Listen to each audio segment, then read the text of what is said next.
Bonjour citoyenne, bonjour citoyen. Récemment, je me suis appesanti sur la violence féminine. Pourtant, je n'ai pas parlé de la figure de criminel la plus importante. À l'évocation du crime féminin, il y a de fortes chances pour que ce soit l'empoisonnement qui vous vienne à l'esprit. Et pour cause, l'empoisonnement est dans notre imaginaire le crime féminin par excellence.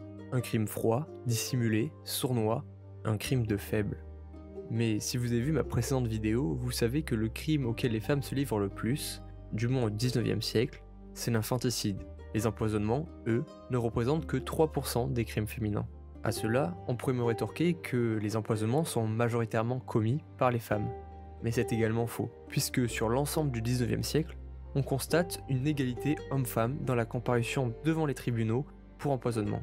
Les femmes dominent ces statistiques seulement de 1840 à 1870. Avant comme après, la tendance inverse. Par conséquent, l'empoisonneuse est en partie issue de l'imaginaire social. C'est une figure qui est transmise, partagée, revivifiée au cours du temps et qui cristallise les stéréotypes sur les femmes. Fantasmée, elle incarne l'éternel féminin. D'ailleurs, on ne cesse de faire appel à ces figures issues des profondeurs du temps afin de qualifier les empoisonneuses contemporaines. Ainsi, les journaux du 19e siècle parlent de Locuste du Nord, de Autre Borgia. Les écrivains, eux, en font également une figure romantique. C'est le cas de la Lucrèce Borgia de Victor Hugo. Afin de mieux appréhender ce que représente l'empoisonneuse, il est donc essentiel de comprendre d'où vient cet imaginaire et comment ce dernier s'est-il entretenu. L'empoisonneuse appartient autant au mythe qu'à l'histoire. Ses racines plongent dans les récits grecs avec des figures comme Circé ou Médée qui incarnent des stéréotypes d'empoisonneuses qui sont sans cesse réactivés par la suite. Revenons donc sur ces deux figures. Circé et Médée sont considérées comme les filles et les prêtresses de la déesse Hécate. Le rôle de cette dernière se développe tout au fil du temps pour finir associé à la façon de l'astre lunaire, aux puissances occultes et à la sorcellerie. Ces filles restent néanmoins bien plus populaires qu'elles et brillent par leur aspect mystérieux et par leur magie. Circé figure dans l'Odyssée d'Homère. Alors qu'Ulysse et ses hommes fuient le Cyclope, ils atterrissent sur l'île d'Éhéa. Cette dernière est encerclée d'un vaste océan, et en montant sur le sommet d'une montagne, Ulysse s'aperçoit en son sein la fumée d'une cheminée. En voyant arriver des voyageurs devant son palais, au milieu d'une nature abondante et sauvage, Circé, en bonne hôtesse, leur offre une boisson, le Koukéon, qui transforme les hommes d'Ulysse en cochons. Ainsi, dès le début, le thème est donné. L'île apparaît comme un refuge au milieu de la mer des périls. C'est un lieu où on se sent en sécurité, et qui pourtant reste inconnu. Il pénètre dans le gynécée, la sphère féminine. Circé incarne alors cette altérité féminine dans un décor naturel et sauvage. L'île est à l'image de la magicienne, magnifique, mais teintée de mystère, ce qui participe à masquer sa dangerosité.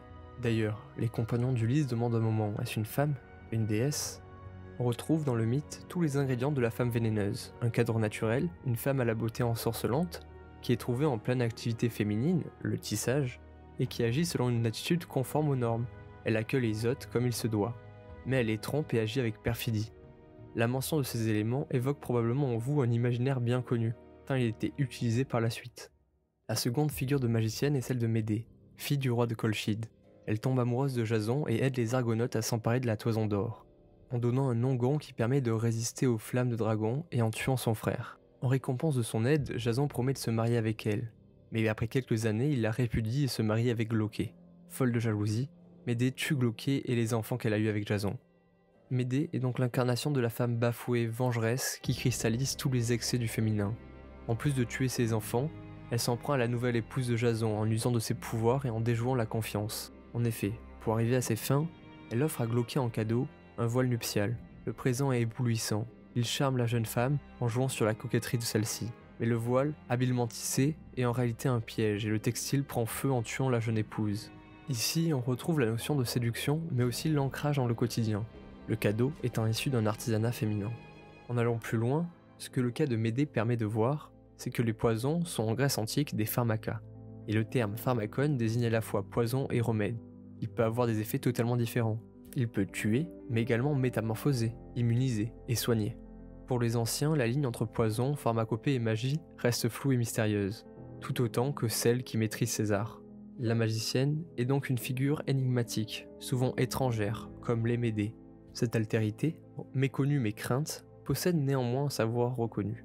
À partir du IVe siècle avant notre ère, l'usage du poison devient de plus en plus lisible dans les sources, car il est utilisé comme arme politique. Ainsi, Olympias, la mère d'Alexandre le Grand, est suspecté d'avoir utilisé le poison afin de favoriser l'accession au trône de son fils. Idem pour Livie à Rome ou pour Agrippine la Jeune. Cependant, l'acte commandité est délégué à une tierce personne, à une spécialiste des poisons pour la concoction du filtre, Locuste en est sans doute la représentante la plus célèbre, puis à un complice chargé de verser le poison dans une boisson ou un aliment. Il me semble important de préciser ici que l'utilisation des poisons n'est pas l'apanage des femmes. Les hommes y ont aussi recours. Néron, par exemple, fait appel à la même Locuste pour éliminer son demi-frère Britannicus. Le poison, comme instrument pour arriver à des fins politiques, se perpétue au Moyen-Âge, tout comme son utilisation lors des repas. Son vecteur reste la vaisselle ou les mets. D'ailleurs, on peut aussi noter que les rumeurs sur les empoisonneuses et les empoisonneurs ciblent particulièrement les groupes aux marges de la société, comme les juifs ou les lépreux. L'empoisonnement dans les périodes plus anciennes oscille donc entre mystère occulte et pratique du quotidien. Cette conception perdure au moins jusqu'à la période moderne. L'affaire des poisons qui ébranle la cour de Louis XIV en est la preuve. L'angoisse autour des femmes au savoir non reconnu reste très présent. Victor Hugo, dans Lucrèce Borgia, exprime très bien cette angoisse autour de quelque chose qu'on ne saisit pas très bien. Oui, les Borgiens ont des poisons qui tuent en un jour, en un mois, en un an, à leur gré. Ce sont d'infâmes poisons qui rendent le vin meilleur et font vider le flacon avec plus de plaisir. Vous croyez ivre, vous êtes mort. Ou bien un homme tombe tout à coup en langueur, sa peau se ride, ses yeux se cavent, ses cheveux blanchissent, ses dents se brisent comme verre sur le pain. Il ne marche plus, il se traîne. Il ne respire plus, il râle. Il ne rit plus, il ne dort plus. Il grelotte au soleil en plein midi. Jeune homme, il a l'air d'un vieillard. Il agonise ainsi quelque temps. Enfin, il meurt. Il meurt. Et alors, on se souvient qu'il y a 6 mois, ou un an, il a bu un verre de vin de Chypre, chez un Borgia. Mais au XIXe siècle, tout a changé. Le poison est devenu de plus en plus banal à mesure qu'il est de plus en plus présent dans le quotidien et que la science avance. L'arsenic est depuis le Moyen-Âge un des poisons les plus utilisés en raison de ses qualités. Il est inodore, il peut être facilement mélangé dans des plats sans altérer la couleur, se trouve en grande quantité ce qui le rend peu onéreux. Les symptômes qu'il provoque peuvent être confondus avec ceux du choléra qui secoue régulièrement le monde. En outre, l'arsenic emplit l'espace féminin. On en trouve dans les colorants des habitations. Les pigments verts contiennent parfois plus de 50% d'arsenic de cuivre. Mais il est aussi présent dans les cosmétiques et utilisé dans les celliers pour tuer les rongeurs. Il est donc facilement disponible pour les femmes et son utilisation relève d'un geste banal. Il s'ancre dans la monotonie du quotidien. L'empoisonnement est donc perçu comme d'autant plus cruel qu'il est commis dans les lieux domestiques censés être rassurants et qu'il est difficile de le repérer car il s'inscrit dans les gestes de la vie courante. On peut rajouter que l'omniprésence de l'arsenic dans le gynécée opacifie les frontières entre intoxication accidentelle et empoisonnement. Pendant longtemps, nombre de suspects d'empoisonnement furent acquittés par manque de preuves.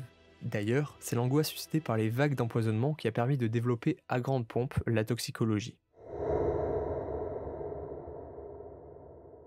À travers les représentations, on s'aperçoit que l'empoisonnement, plus qu'un geste quotidien, est un geste féminin. Du moins, c'est ce que les criminologues et autres commentateurs s'efforcent de démontrer.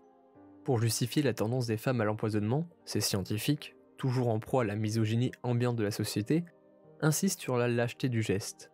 Le poison est une arme de faible qui ne demande aucune puissance physique, qui possède un aspect sournois et qui est un crime froid. De ce fait, il correspond alors parfaitement, selon eux, à la psychologie et à la physiologie féminine. Si le poison est tant réprouvé, c'est que la victime est totalement sans défense et subit souvent une trahison. C'est un crime injuste qui résulte d'un abus de confiance, notamment parce qu'il est perpétré dans un lieu qui est censé être rassurant, réconfortant, comme l'est la cuisine ou la table.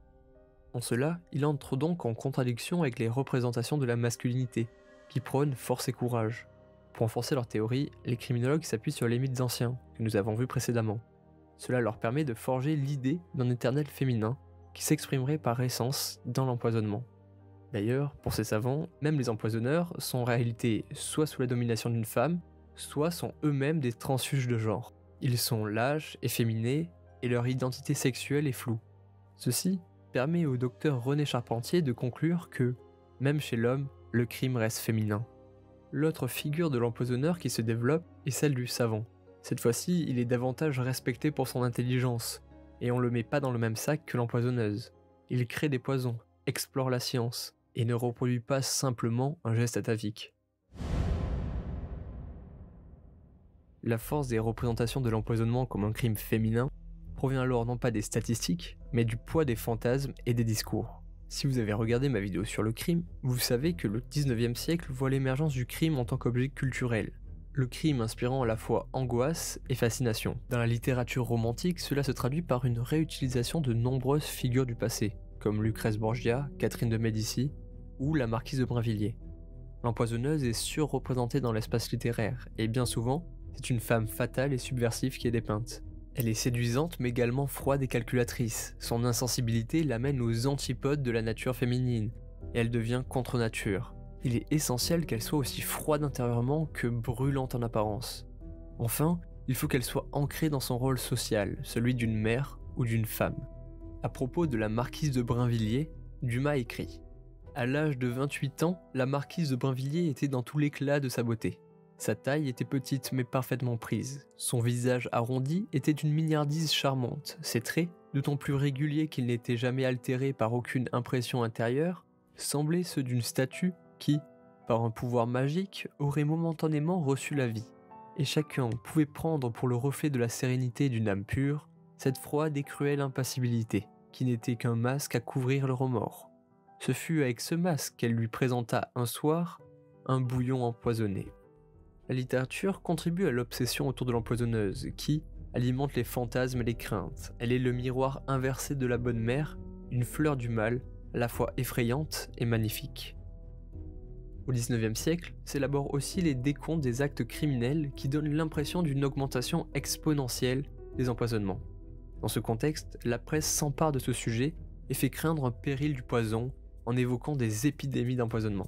Elle évoque l'imaginaire de la sororité occulte d'empoisonneuses s'échangeant des poisons. Si les empoisonneurs sont en aussi grand nombre, voire plus nombreux que les empoisonneuses, ce sont les femmes qui défraient la chronique et captivent l'opinion publique. Leur cas permet de raviver le mythe de la féminité toxique, d'autant plus que l'arsenic vient d'arsenikon qui veut dire dompter le mal, et implique donc une sorte d'affranchissement. Il serait d'ailleurs faux de dire que le produit ne peut pas être considéré comme un élixir d'émancipation.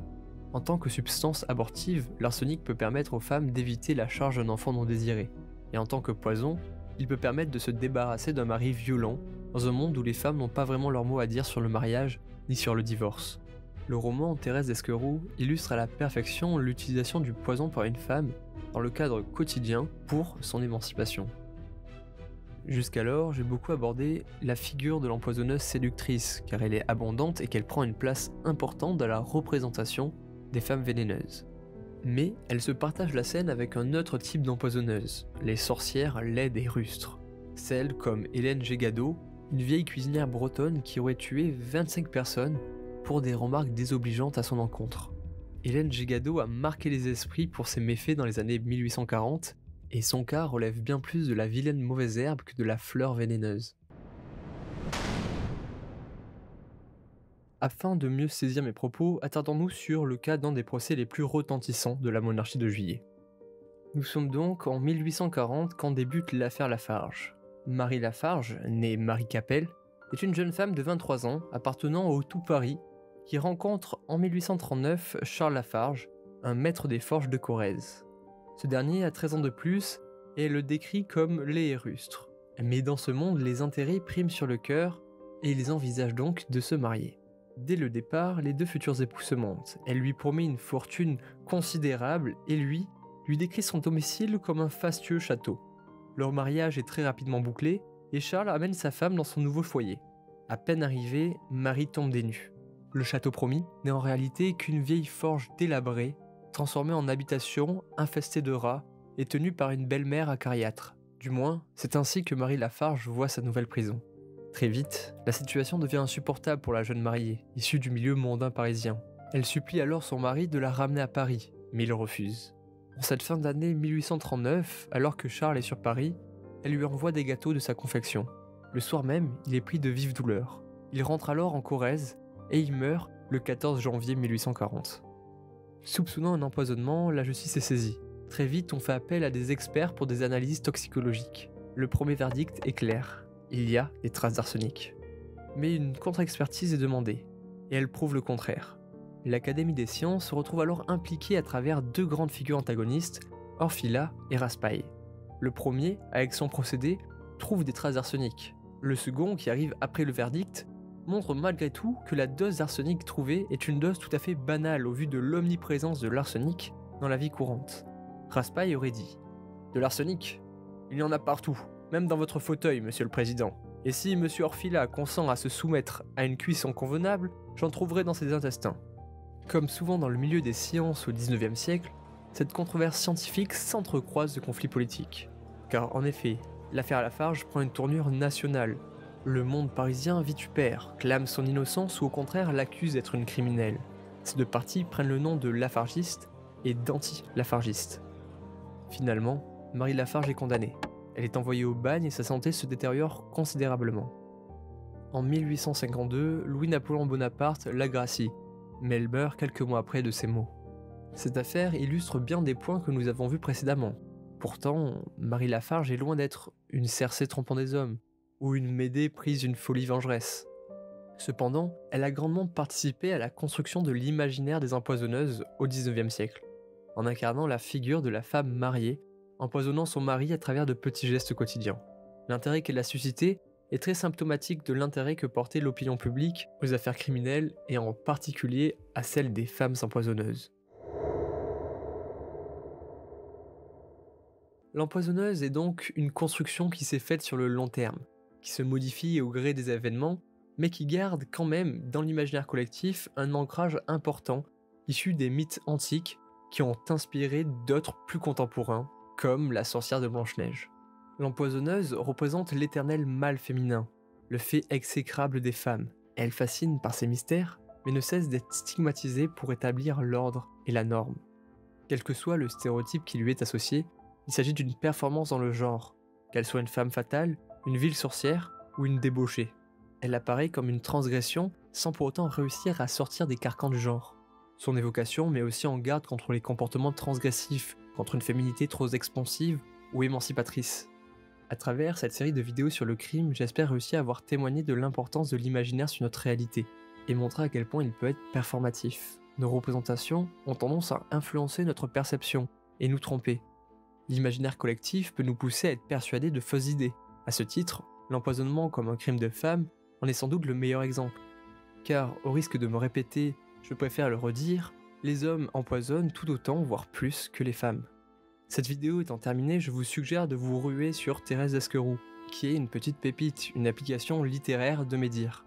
Un court roman qui vous mènera dans la psyché d'une empoisonneuse. Si cette vidéo vous a plu, je vous invite à le signaler, à travers un like ou un commentaire. Et si vous voulez aller plus loin, je vous recommande ma bibliographie, notamment les travaux d'Anne-Emmanuelle de Martinet qui a longuement étudié les empoisonneuses et notamment Violette Nozière, que je n'ai pas eu le temps d'aborder ici. Sur ce, je vous souhaite une très bonne journée.